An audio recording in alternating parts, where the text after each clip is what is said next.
एका गावात एक तरुण स्त्री विहिरीवर पाणी भरत होती. तितक्यात एक माणूस तिथे आला. त्या माणसाने स्त्रीकडे थोडे पाणी पिण्यासाठी मागितले. तेव्हा स्त्रीने आनंदाने त्याला पाणी पाजले. पाणी पिल्यानंतर त्या माणसाने स्त्रीला विचारले, तुम्ही मला सांगू शकता का की देवसुद्धा एखाद्या स्त्रीचे चारित्र्य का सांगू शकत नाही? हे ऐकताच ती स्त्री मोठ्याने ओरडू लागली, वाचवा वाचवा. तिचा आवाज ऐकून गावातील लोक धावतच तिथे येऊ लागले. हे पाहून तो माणूस म्हणाला, तुम्ही असे का करत आहात? स्त्रीने उत्तर दिले, जेणेकरून गावकरी इथे येतील आणि तुम्हाला इतके मारतील की तुमचे भान ठिकाणावर येईल. हे ऐकताच त्या माणसाने माफी मागत म्हटले, मी तर तुम्हाला एक सुजान आणि इज्जतदार स्त्री समजत होतो. तितक्यात त्या स्त्रीने तिच्या मडक्यातील सगळे पाणी स्वतःच्या अंगावर ओतले आणि स्वतःला पूर्णपणे भिजवून घेतले.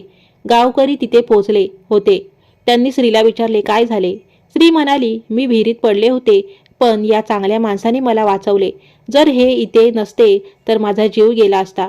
हे ऐकून गावकऱ्यांनी त्या माणसाचे खूप कौतुक केले आणि त्याला बक्षीस सुद्धा दिले.